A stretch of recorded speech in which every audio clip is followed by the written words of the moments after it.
Of you. आपको मैं hip bone की आइडेंटिफिकेशन बताऊंगी, साइड डिटर्मिनेशन कैसे करनी है वो बताऊंगी, और कुछ जो इसके इंपॉर्टेंट लैंडमार्क्स है वो बताऊंगी, ठीक है, ताकि आप एक क्विक इसको रिवाइज कर सको। तो जैसे ये हिप बोन है, आपको जब ये आप इसको होल्ड कर लो तो आपने इसको कैसे एक्सटर्नल साइड में प्लेस करना है। तो आपको एक ग्रेटर शियाटिक नोच दिखाई दे रही होगी, आपने क्या करना है, अपना थंब इसमें प्लेस करना और आपकी हाथ की हथेली, पाम और चारों उंगलियां वो सारी की सारी एसिटाबुलम पे रहनी चाहिए। ये एसिटाबुलम है इस तरीके से। तो मैंने अंगूठा डाल लिया ग्रेटर शियाटिक नोच में, अपनी हथेली और उंगलियां मैंने डाल लिया एसिटाबुलम पे।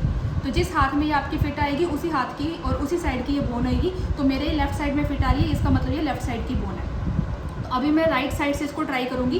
तो राइट साइड से अगर मैं अपना अंगूठा ग्रेटर शियाटिक नोच में डालती हूँ तो मेरा जो पाम है वो ऑपोजिट साइड पे आ रहा है, यानी ये इस साइड की बोन बिल्कुल नहीं है। तो ये हमारी हो जाएगी लेफ्ट साइड की बोन। कैसे आइडेंटिफाई किया मैंने, मैंने अंगूठा जो है वो मैंने ग्रेटर शियाटिक नोच में डाला है और अपना जो पूरा हाथ है मैंने वो एसिटाबुलम को ऊपर से कवर कर लिया। तो ये हमारी हो गई है लेफ्ट साइड की बोन। उसके बाद आइडेंटिफिकेशन के बाद आपने क्या करना, आपने इसको ऐसे नहीं रखना, आप इसको थोड़ा सा इस तरीके से करोगे, क्योंकि दोनों साइड की हिप बोन का जो प्यूबिक सिम्फाइसिस, इसको प्यूबिक सिम्फाइसिस बोलते हैं जिसको ब्लू करा हुआ है, ये दोनों आपस में मिलते हैं और सेंटर में रहने चाहिए। तो आप इसको ऐसे प्लेस कर लोगे। फिर हमारी ये जो ऊपर वाली बोन है इसको हम बोलेंगे इलियम, ये जो आगे वाली बोन है इसको बोलोगे प्यूबिस, और जो बैक साइड वाली बोन है इसको आप बोलोगे इस्चियम।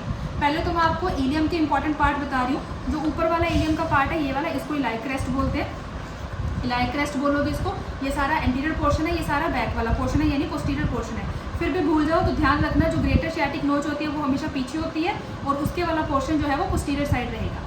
तो इलाइक क्रेस्ट हो गया है। और ये वाला जो पॉइंट है इसको आप बोलोगे एंटीरियर सुपीरियर इलियक स्पाइन, इसको शॉर्ट फॉर्म में हम ASIS बोल देते हैं, एंटीरियर सुपीरियर इलियक स्पाइन। और इसको आप बोलोगे anterior inferior iliac spine, anterior superior iliac spine, anterior inferior iliac spine.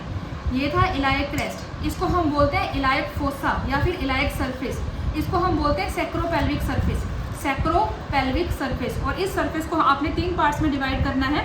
ये ऊपर वाले को आप बोलोगे इलाइक ट्यूब्रोसिटी, इसको बोलोगे ऑरिकुलर सरफेस, और इसको आप बोलोगे पेल्विक सरफेस। सैक्रोपेल्विक सरफेस यहाँ से लेके यहाँ तक है, 3 पार्ट में डिवाइडेड है, इलाइक ट्यूब्रोसिटी, ऑरिकुलर सरफेस और पेल्विक सरफेस। इसको हमने बोला था इलाइक फोसा या फिर इलाइक सरफेस। इसको आप बोलोगे ग्लूटियल सरफेस, जहाँ पे कि 3 ग्लूटियल लाइंस होती हैं, anterior gluteal line, posterior gluteal line and inferior gluteal line. ये रेड करा हुआ है, इसका मतलब यहाँ पे ग्लूटियल मसल्स का ओरिजिन हो रहा है। फिर उसके बाद में ये वाला जो स्पाइन है आपका, इसको बोलोगे पोस्टीरियर सुपीरियर इलियक स्पाइन, इसको बोलोगे पोस्टीरियर इंफीरियर इलियक स्पाइन। जो आगे वाले थे anterior superior iliac spine, anterior inferior iliac spine, posterior superior iliac spine, posterior inferior iliac spine. Gluteal surface, iliac surface, iliac fossa बोल सकते हो इसको, sacropelvic surface, 3 parts, iliac crest. उसके बाद ये अपना इलियम की जो पार्ट थे वो यहाँ पे सारे खत्म हो गए हैं। Now I am coming to the pubis. ये सारा एसिटाबुलम आ गया है, इसको ऑब्ट्यूरेटर फोरामेन बोलते हैं, ऑब्ट्यूरेटर फोरामेन।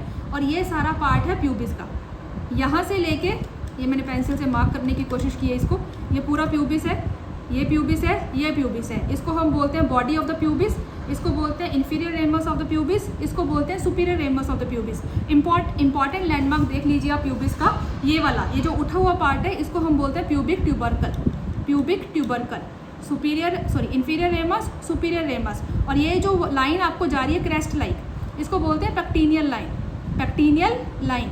और ये हो गया प्यूबिक ट्यूबरकल। ये आप देखिए, इसको हम इस्चियम बोलते हैं, इसको बोलते हैं inferior ramus of the ischium, जो कि प्यूबिस के इंफीरियर रेमस के साथ में मिल जाता है। और इसको हम बोलेंगे इस्चियो प्यूबिक रेमाई। इस एलिवेशन को हम बोलते हैं ischial tuberosity. It is important क्योंकि पोस्टीरियर कंपार्टमेंट ऑफ थाई की जो मसल्स हैं उनका ओरिजिन पॉइंट रहेगा ischial tuberosity, ischial tuberosity. After then आप ये देखिए इधर, इसको हम बोलते हैं इस्चियल स्पाइन, इस्चियल स्पाइन। ये होगी ग्रेटर शियाटिक नोच और ये होगी लेसर शियाटिक नोच। ग्रेटर शियाटिक नोच, लेसर शियाटिक नोच, इस्चियल स्पाइन। तो आप ध्यान रखिए यहाँ से लेके यहाँ तक सारा पोस्टीरियर पार्ट है, posterior superior iliac spine, posterior inferior iliac spine, greater sciatic नोच, इस्चियल स्पाइन, लेसर शियाटिक नोच, इस्चियल ट्यूब्रोसिटी। और आगे हमारे पास था इधर anterior superior iliac spine, anterior inferior iliac spine, acetabulum हो गया है, ऑब्ट्यूरेटर फोरामेन हो गया है, ये प्यूबिक ट्यूबरकल है हमारे पास, ये सुपीरियर रेमस है, ये इंफीरियर रेमस है, ये ऑब्ट्यूरेटर फोरामेन है, और ये हो गया हमारा कंजॉइंट रेमाई या फिर इस्चियो प्यूबिक रेमाई। इस बॉर्डर को हम मीडियल बॉर्डर भी बोल देते हैं, जो कि इलाइक फोसा को और सैक्रोपेल्विक सरफेस को सेपरेट करता है। फिर से मैंने आपको बता दिया, अंगूठा ग्रेटर शियाटिक नोच में, पूरी की पूरी हथेली आपकी एसिटाबुलम पे, और ये हो जाएगी आपकी लेफ्ट साइड की हिप। तो इस तरीके से आप इसकी साइड डिटर्मिनेशन कर सकते हैं।